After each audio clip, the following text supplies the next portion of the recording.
Pemirsa, Kejaksaan Agung kembali menemukan potongan baru dalam puzzle dugaan korupsi program makan bergizi gratis di Badan Gizi Nasional. Kali ini Komisaris PT IAT Andri Mulyono ditetapkan sebagai tersangka. Penyidik menduga proyek pendanaan atau pengadaan motor listrik senilai miliaran rupiah sudah dikondisikan jauh sebelum proses pengadaan dimulai.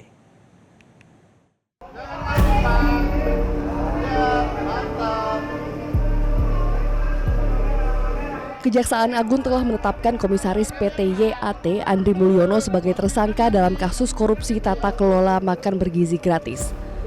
Penyidik menduga proyek pengadaan motor listrik senilai miliaran rupiah sudah dikondisikan jauh sebelum proses pengadaan dimulai. Menurut penyidik, awal mula kasus ini terjadi pada awal tahun 2025. Saat Andri Mulyono diduga mendapat informasi mengenai rencana pengadaan motor listrik di lingkungan Badan Gizi Nasional atau BGN. Padahal saat itu proses pengadaan belum dibuka. Lebih dari itu, perusahaan yang dikendalikan Andri juga belum memenuhi persyaratan sebagai penyedia. PT YAT belum memiliki dealer maupun bengkel aktif. Namun penyidik menduga kekurangan tersebut tidak menghambat jalan menuju proyek. Untuk memuluskan langkahnya, Andri diduga mengakuisisi perusahaan lain dan menjalin komunikasi intensif dengan pihak-pihak yang terlibat dalam proses pengadaan. Kejaksaan juga menduga terjadi penggelembungan harga motor listrik. Bahkan pembayaran dilakukan 100% berdasarkan dokumen serah terima yang diduga dimanipulasi, meski barang yang diterima tidak sesuai dengan spesifikasi dan kebutuhan. Selanjutnya setelah pertemuan tersebut, Saudara M mendapatkan informasi mengenai pengadaan sepeda motor listrik di BGN.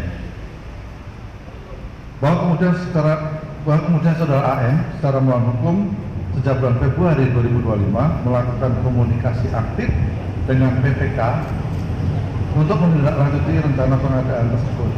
Padahal PT YAT belum memiliki dealer atau bengkel aktif serta tidak memenuhi persyaratan, dan proses pengadaan pada saat itu juga belum dimulai. Bagi Koordinator Masyarakat Anti Korupsi Indonesia atau MAKI, Boyamin Saiman, kasus motor listrik bukanlah cerita tunggal. Ia menilai pola yang terungkap menunjukkan dugaan penyimpangan yang terstruktur, sistemik, dan masif di lingkungan BGN. Boyamin menyebut dugaan markup bukan hanya terjadi pada motor listrik, melainkan juga berbagai pengadaan lain, mulai dari tablet, televisi, hingga layanan internet. Terstruktur, sistemik, dan masif itu Vera, bukan hanya terstruktur aja. Karena saya mau buka aja, itu harganya maksimal 28 juta, harga pabrikan 20-an juta, keuntungan, pajak, biaya pengangkutan segala macam yang maksimal 8 juta. Jadi markupnya sekitar 14 juta, Vera. Kan dibelinya dengan harga 42 juta. Masih ingat nggak dulu Kepala BGN pernah ngomong motor ini harganya harusnya 52 juta. Terus bisa kita turunkan, kita tawar menjadi 42 juta. Gitu. Ternyata apa yang terjadi, istilahnya orang dulu, ternyata harganya maksimal 28 juta. Gitu. Itu kan berarti udah terstruktur, masif, dan sistemik. Gitu. Nah, kenapa itu juga sistemik? Bukan hanya motor aja, Beda. Ada tablet, ada TV, ada kaos kaki, ada internet, semuanya di tender dengan sistem pengadaan langsung, penunjukan langsung.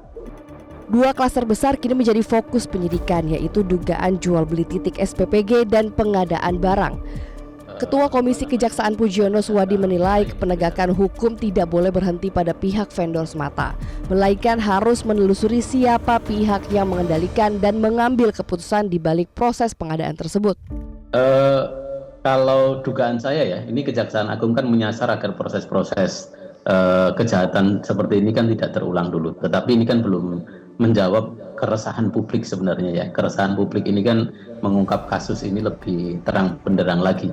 Terang benderang itu bukan hanya sekedar ya ini berhenti sampai di vendor, tetapi semua yang kemudian terlibat baik itu ke atas ke samping itu bisa kemudian dibuka oleh Kejaksaan, termasuk kemudian beberapa informasi yang saat ini terbuka itu bisa kemudian ditelusuri kebenarannya oleh Kejaksaan, sehingga apa yang dilakukan Kejaksaan itu punya daya paksa untuk bagi BGN ke depan lah ya, walaupun ini terserah nanti pada Pak Presiden untuk kemudian memperbaiki betul tata kelolanya. Jangan sampai hanya kemudian berganti kepala tetapi ikannya tetap busuk begitu.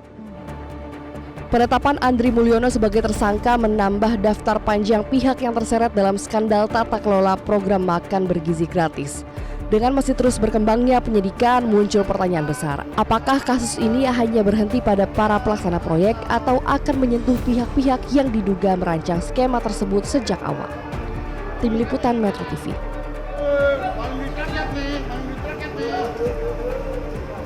Jelajahi cara baru mendapatkan informasi. Download Metro TV Extend sekarang.